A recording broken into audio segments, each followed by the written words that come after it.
Hello, everyone, and welcome to the Sales Report, where we will learn how alumni from one of the world's top sales programs have found success in their career and their life.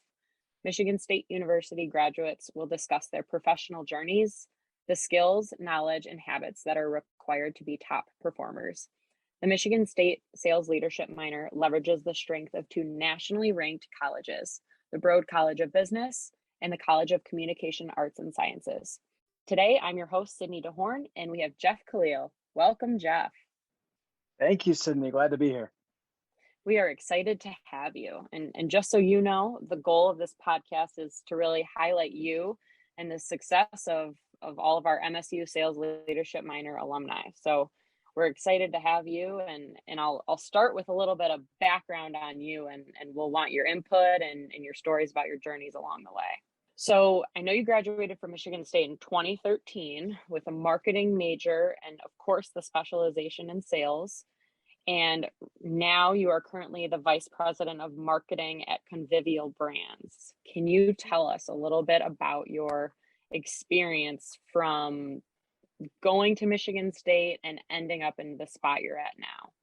Sure thing. Yes. So I didn't sneak into the sales minor, unfortunately. Y'all just had to take off and blow it up right before I could get Oh, that. okay, So okay. sales specialization it was. And I'm like, Jen, you couldn't have done that when I was at school and I could have said that, but it is what it is. So, and it's still fantastic program.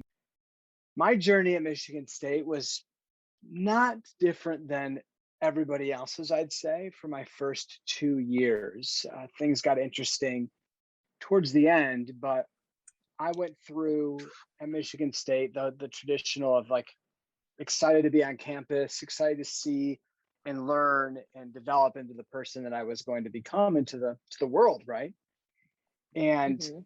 the thing that I am different on than I think everybody else that I've ever talked to is I didn't want to go to college. I did not want to leave my friends from my hometown. I had a really solid friend group. Mhm. And I was like, you know what, this isn't something I'm excited about. This ain't me. But that mentality preceded me, if you will, and really dictated how I was to experience my first, I'd call it not a full 24 months, but certainly, you know, the vast majority of the first 2 years. So I went through and didn't know what I wanted to be. I came from a very successful father and mother, truthfully. They both started Mhm. the business. She just took a back seat as us kids were growing up. But I'd always felt like I had a lot of shoes to fill. And so that also had this whole, I don't know what I want to do, right thing. And that was easier than committing and then falling short. Mhm. And as you can see, I've had a lot of time to think about it. So I'm pretty clear on how my journey went. But the reality is, I think that anybody who's listening, just to recognize, like, I didn't have anything figured out until 2 weeks before I graduated. I didn't have a job even. So Wow. it's never too late to just keep Mhm. figuring out what you need to do, and you end up getting to where you need to be in your due time. So started off as a business administration or business management, whatever the most general business major was. That's what I started off as, and went on to not make it into the business college because I failed accounting. Accounting was a doozy, but Accounting is very hard. I'm with very you. hard, right? And Yes. it's just like, okay, why can't we make things logical? It didn't feel logical to me at the Mhm. time. And I think a lot of it has to do with having zero business experience, right? I worked different jobs growing up in my family's business, but never with that intention. So didn't see it, didn't understand it. So accounting was a doozy. Went to economics major, and then I went to a research major of some sorts. I can't even remember. And I just bounced all over the place Mhm. until I finally just got my bearings and was like, you know what? I think I got a kick in the rear end from my dad too, which is, you gotta have one of those. Yes. And sat down with my advisor, and we came up with a plan on getting me back into college. And I met with the requirements, and we took accounting, crushed it actually, and got in. Nice. Yes. The in between little story there is, and this will probably tie into further on in our conversation, so I'm just going to throw it in there, but not really dive Hmm. into it yet. But I was also hit with a major spell of depression from my middle of my freshman year through the middle end of my sophomore year, and that definitely had an effect on my performance in school. But moving into that and out of that, and getting into the business college and studying marketing and learning about those things was really the beginning of my life at Michigan State. So it took me a while to really get my bearings and figure out what was possible, but I was just beginning. When I was Hmm. really living is when I started to go into this, who do I want to become? And that's where I met Jen, and I met her on a whim when I decided to go study abroad. And that's really what trajected me into the career that was in, and which Okay. led me to where I am today. So meeting Jen in Italy in general was the most pivotal moment of my entire collegiate career. Can you expand on that a little bit? Tell us about your experience and what was it specifically about John or about the program that you went through that was that pivotal? I'd love to. And that it was, if anybody has the chance to study at Made in Italy, I don't even think, at least the last time I talked to Jen, and maybe it was like 6 months ago at this point, is Hmm. she isn't running that program day to day like she used to. Um, I actually went on it. with her, I did with John, yes. oh, lucky And you. it was, I mean, like you said, unbelievable in many ways, and that's why I wanted to hear your standpoint on it. Sure. Yeah. I was Yes. sitting in my fraternity house. I never forget this. And I I was kind of like at that place where I loved partying, going out, seeing my friends, but I was like craving something deeper. Okay. And all of my friends were looking at study abroad. There's one thing I knew for certain I was going to do when I went to Michigan State, but I didn't know what I wanted to do. And I was Mhm. searching them, and I'm like, all my friends want to go and just party in Italy or in France. And I'm like, I'm not interested in just going to drink. Like, I want to join their culture. Like, that's what I kept Mhm. saying in my head. So, but I That's didn't. But awesome. it was awesome. I mean, that was the best, most mature decision a 20-year-old can make. But Sure, I sure. also, like, I didn't know what I was looking for. I mean, do these exist, right? So I'm like looking them up, and I'm Mhm. just reading them. I didn't like type in like integrate into the culture on the MSU Abroad site, but I was reading the Made in Italy program, and I'm like, oh my gosh, like this is me. Like, learn some Italian, dive into the culture. You'll be forced to roam by yourself every now and again. Like, I remember reading those things, and they all came true, right? Go and see the Yep. opera, go and experience life with the Italians and with your schoolmates. Mhm. And like, I'm like, this is it. So that was the mature decision. Immature Jeff then didn't show up to a single meeting, didn't go to Oh any of my the gosh. pre-dated stuff. And then I showed up to the airport, and Wow. I met a guy there that ended up becoming one of my really good friends and marrying a girl that I went to high school with. Go figure, didn't know that. Oh. Oh my Yeah. gosh.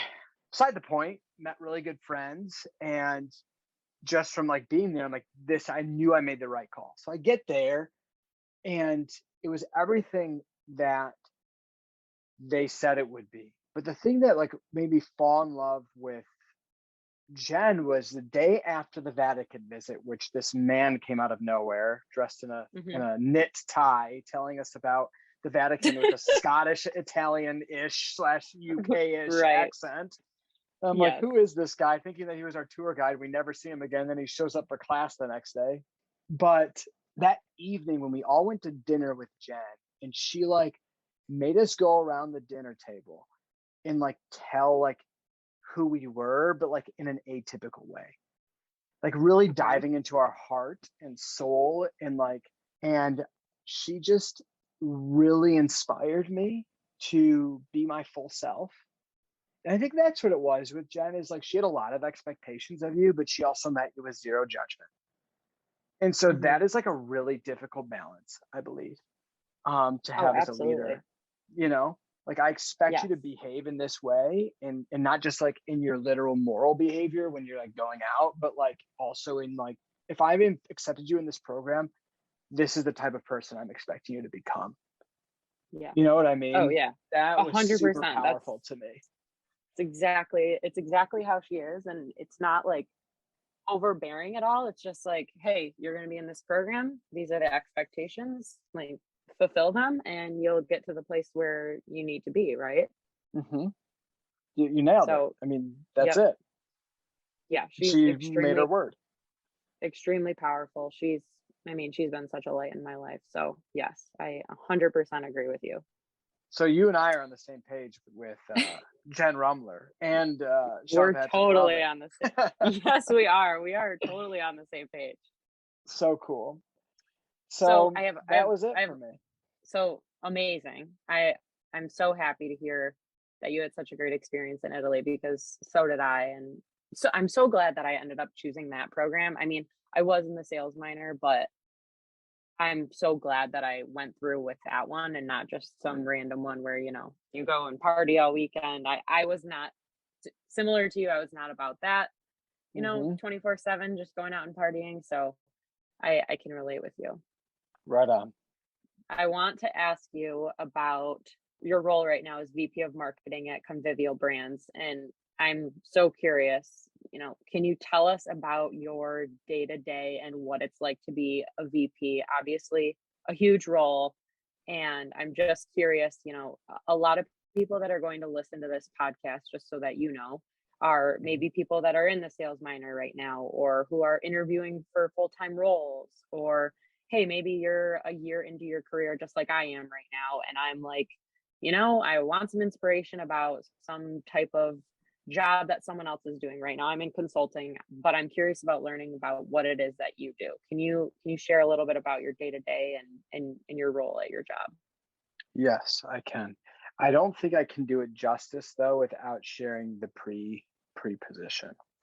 And Please I do. Please do. okay.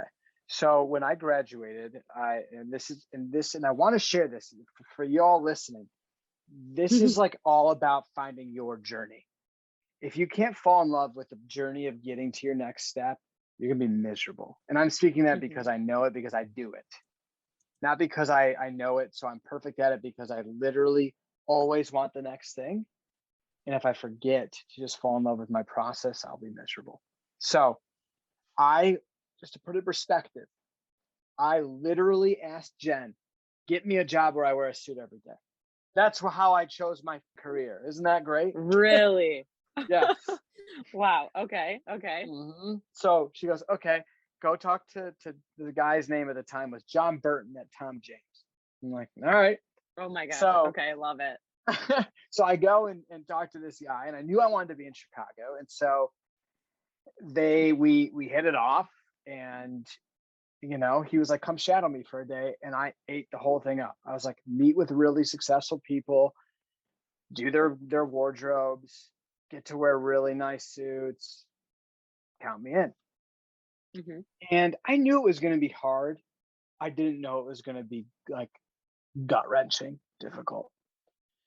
And what I learned about this is I learned truly how to sell, and not to sell material, but how to sell an experience. And I think if you sell an experience, you can do anything. And what I mean by that is, what I do every day is I am a salesman at my position. Hmm. And if you want the honest truth, Sydney, I am Hmm. not a natural salesperson. I'm great with people, but I'm not Okay. this sales guru. I'm a natural marketer. And I didn't know that until later in my career. I'm a learned salesman. I'm a natural marketer. Okay. But they go hand in hand. And the reason I figured it out is because my style of selling, experiential selling, is Hmm. literally marketing.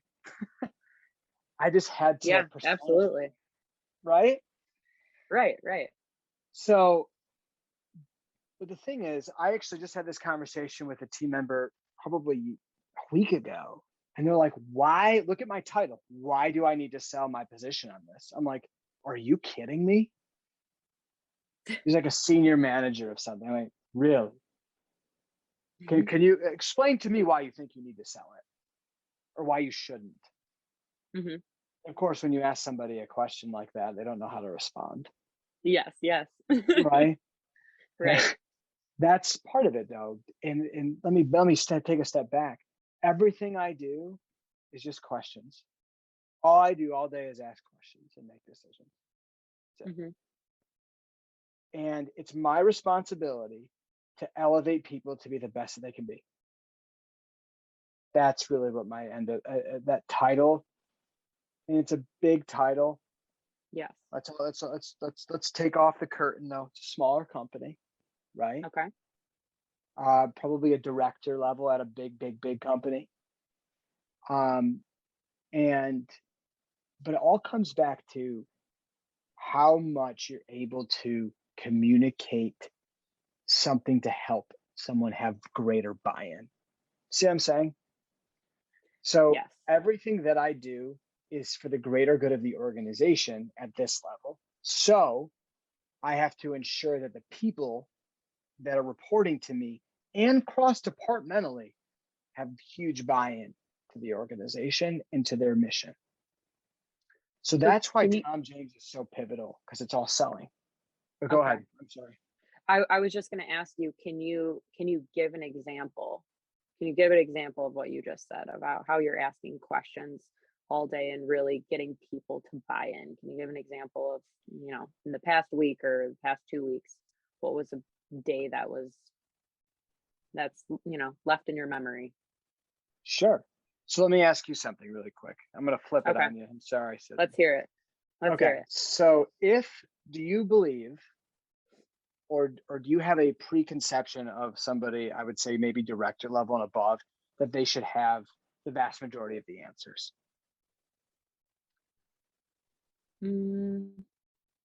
No. Okay. Well, you're ahead of most. Tell me why. Because business is constantly changing, and also I feel like each person I speak to, it's a different answer. So I Mm-hmm. feel like not every single answer that you give me, for example, or Kobe gives me, for example, is going to be the right answer. So a lot of it has to do with opinions, but also your experiences. Mm-hmm. Does that answer? No, absolutely. Absolutely Okay. it does. Because if I have all the answers based on your Mm-hmm. experiences, as you mentioned, then I'm only making decisions based on the lens that I see everything through. Right. Right. Right. And then that And leads us to a folly situation. Go ahead.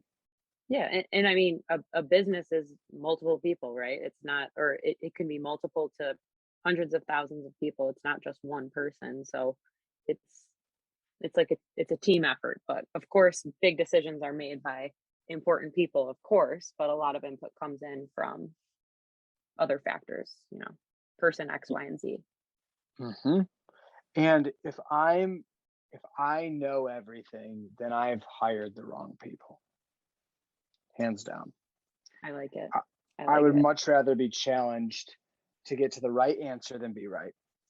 And so to go back to your question, what is something that Yes. I've asked? So I have to go and say the thing that we call it, at least at our organization, is poking holes, right?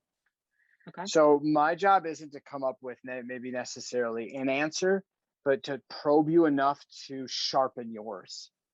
So Mm-hmm. I have to ask really hard questions to get them to make a decision that's correct. So ultimately, the hardest part is I may not make a decision, but it's still my failure if it goes wrong, right? Mm-hmm. So Mm-hmm. the here's one. This is very marketing oriented, but we're talking about Okay. one of our brands to get more audience base, right? So higher follower count, but even more importantly, a higher engagement rate. So I have somebody on our team that's just like super dogmatic about it being all paid digital. Like you need to pay to get reach. Okay. And I fully disagree with that. And I do believe that creative digital, which is like organic, I suppose, Okay. still has a very big place in the market. And I know because I've done it. I've been able to do it on 3 platforms, and I'm doing it on a 4th right now, slowly, but it's working.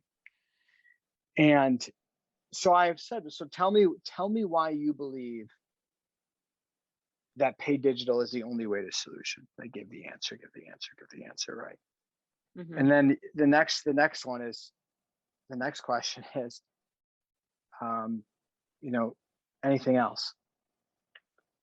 And then the next question is, anything else? And the next question is there anything else you'd like to add? Right? You're kind of reading that. You want them to really get their thoughts because they keep digging deeper into the why. You're like, okay, that makes sense because there's some good points in that. You want to capture those nuggets. Like, okay, but have you considered this, and this?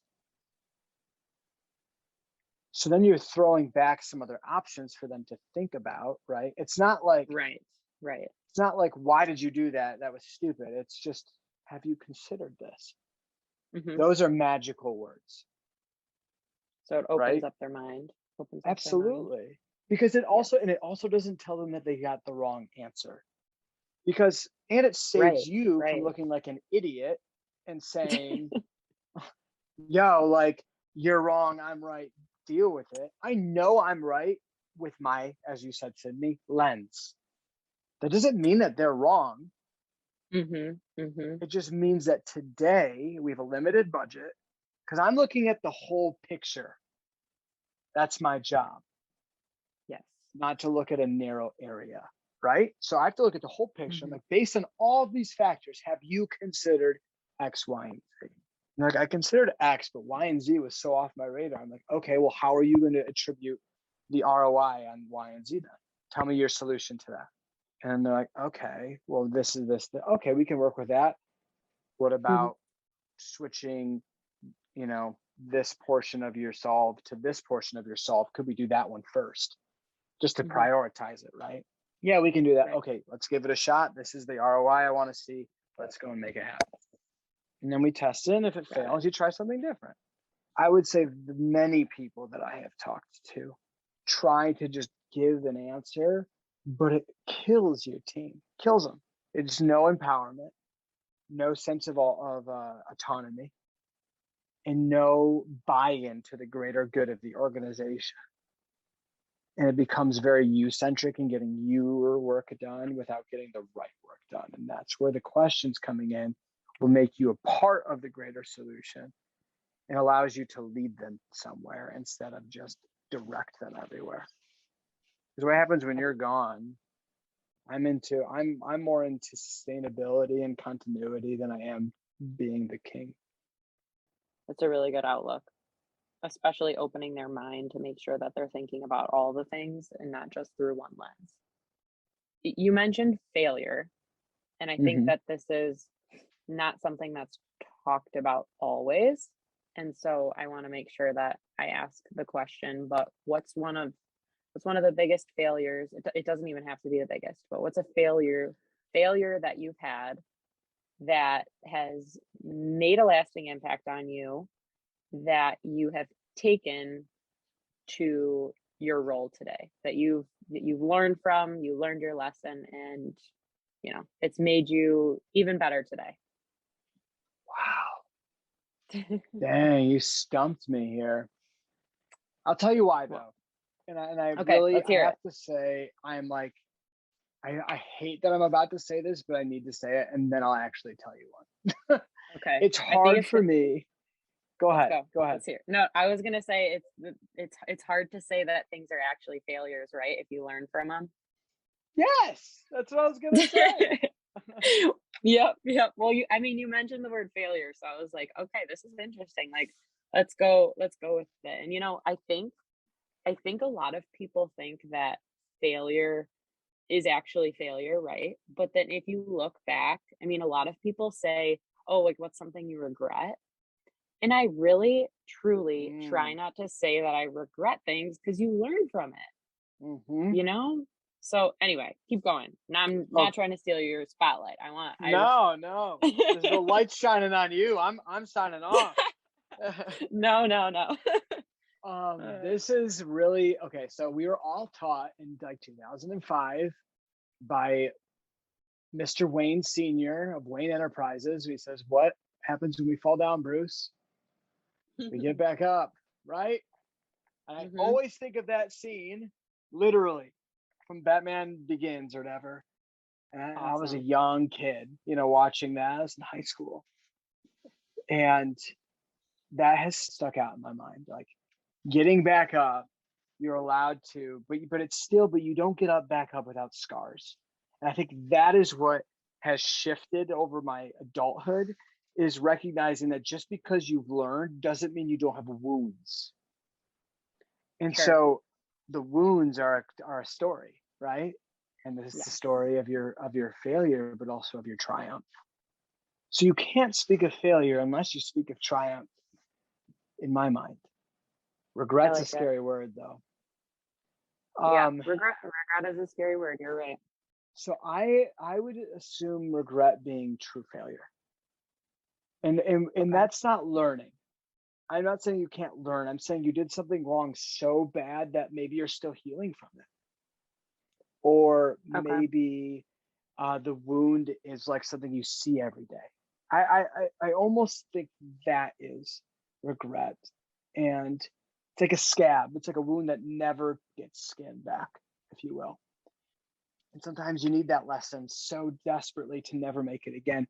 But all philosophy aside, here we go. The point that I'm getting at is there's one in my mind, and you never know who's gonna listen, but I just gotta be really real. When COVID hit, we had a lot of layoffs. Our sales dried up to about zero overnight, mind you. Wow. And Okay. so you don't have revenue, you can't pay people, is what it is.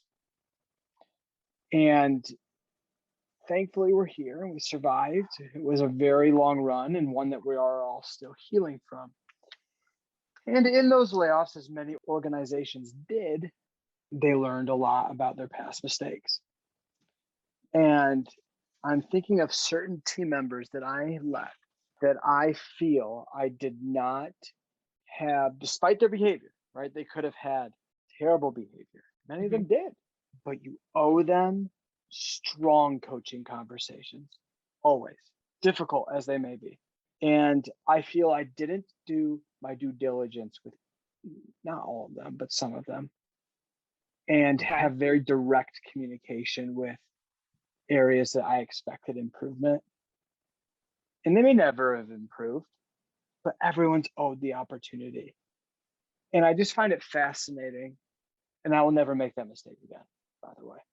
I am very direct with people on the phone.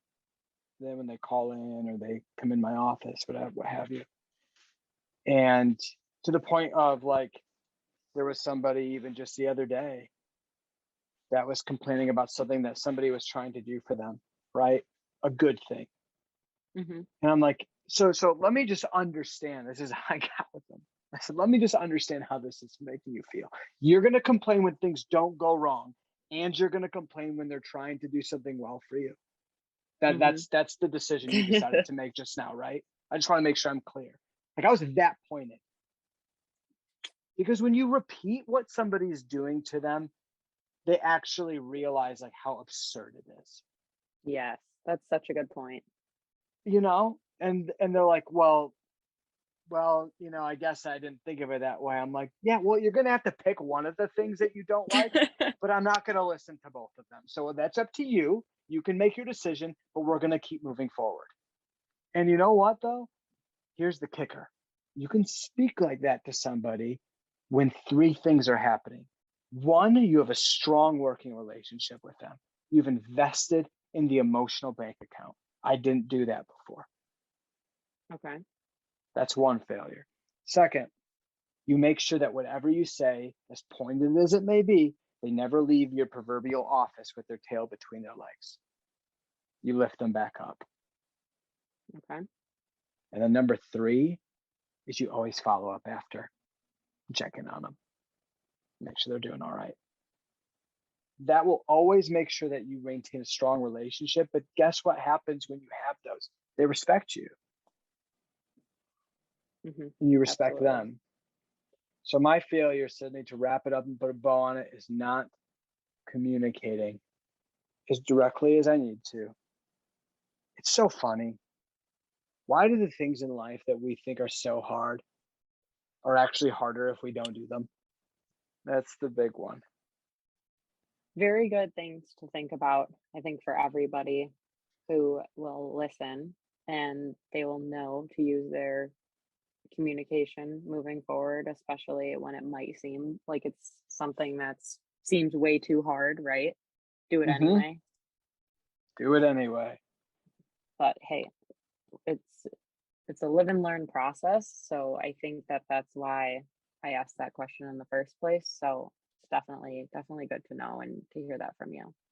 So we are almost at about time, but I want to ask one more question. And you mentioned it Sure. before. So I'm curious, and I would love to, you can share as much as you want or as little as you want. But Okay. you mentioned depression in college, and I think Mm, that it's incredibly important these days, especially where companies are more focused on the mental health of their employees, mm. that we're really we're really taking the time for ourselves. And so I'm curious, what is it that you do right now to take time for yourself, for your mental health? What is it that your company's doing to make sure that their employees get the right time that they need to take care of their mental health? It's just like, even the company I work at right now, it's so hyper focused, which I think is a great thing. So I'm curious, what do you do? What does your company do? And would love to hear a little bit about that. Yeah, absolutely. Um, okay. So what do I do? It's Yes. a, it's a multitude of things. Okay. And because I still at times I struggle with it. I mean, I even have recently. And just from what we went through and the exhaustion that comes with it and the uncertainty and the emotional anxiety, you name it, we experienced it, right? So the things that I find solve depression is you have to first solve your anxiety. And what I have found is trying to control what you can't control is the definition of anxiety to me. Self-defined from Dr. Jeff. But if you look at what people are saying, if you read, and I read a lot of things about psychology and mental awareness, mental health, and Okay.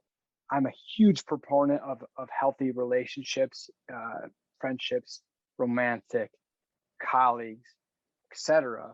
If you look at why things fall apart, you can almost go back to all one thing, and that's fear. And when people are in a state of fear, they're irrational. They don't know how to talk to one another. They start Hmm. speculating things that aren't happening. You start to overthink, which leads to anxiety, which is all about controlling things you can't control. So people say it's social media. Well, no. What does social media do? It distracts you from being present. Okay. Like, look at the root, not the symptom. We love treating symptoms in our society, but I am a big believer if you can figure out the root cause to issues, you can solve them all. Hmm. What does your phone do? It's not your phone that causes anxiety. It's the fact that every 5 minutes a new news article about the world falling apart comes up and you want to do something about it because you're a human being, Yes. but you can't. So the immediate thing is the world is going to hell and I'm a part of the problem, right? Or whatever, or what kind of world do we live in? Or I mean, I don't know one person that looks at the news and they have a smile on their face. Yeah. You know what I That's a mean? good Like, point. Yes. it's just like we have put ourselves into a position, not necessarily intentionally, and some unintentionally, intentionally, to Hmm. give ourselves this anxiety that leads to just feeling really, really sad. And here's the thing though, I have made it a really big point in my life, and I'm not saying that my situation is everybody else's. So I want to make that very clear on here because everyone needs to get the help that they need to get. Okay. But I personally chose not to use any drugs to do so. No medications. I just wanted to figure it out on my own with the help of Okay. a therapist. And I still see a therapist every week. That's Um, amazing. I love it.